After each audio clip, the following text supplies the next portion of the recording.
Perpisahan Dodi Sudrajat dan Puput juga berimbas pada Mayang. Mayang kini tak bisa merasakan lagi kehangatan kasih sayang dari seorang ibu. Meskipun Puput adalah ibu tiri, namun Mayang sangat bersyukur memiliki seorang ibu dalam hidupnya. Kini imbas perpisahan ayahnya, Mayang pilu ungkap nasib hidupnya. Seperti yang diketahui, keputusan Puput untuk bercerai dari Dodi Sudrajat mengurai banyak sorotan. Bak habis manis sepah dibuang, kini Dodi Sudrajat gigit jari bakal jadi seorang duda. Nekat cerai padahal sudah lama berumah tangga, Puput mendapatkan banyak sindiran dari netizen. Tak sedikit netizen yang menyebut Puput sudah kenyang nikmati uang asuransi Vanessa Angel lalu pilih pergi. Sementara itu Mayang mengurai cerita mengenai kehidupannya kini tanpa Puput dan Cika. Mayang mengaku bahwa ia dan Cika sudah tidak lagi tinggal bersama, sehingga ada rasa kangen yang kini dirasakannya. Mayang mengaku sedih atas perpisahan tersebut, namun ia juga menuturkan bahwa hingga saat ini komunikasi dengan adik dan ibu sambungnya masih terjalin baik. Meski dalam kondisi nelangsa, Mayang menyebut bahwa sikap Puput masih seperti semula, walau kini terhalang jarak dan waktu.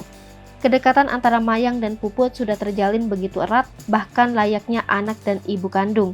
Ia berharap agar hubungan dan komunikasi dengan ibu sambungnya berjalan dengan lancar.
Hai pemirsa Sri Popo TV, jangan lupa komen, like, dan subscribe, serta tonton terus berita-berita terupdate lainnya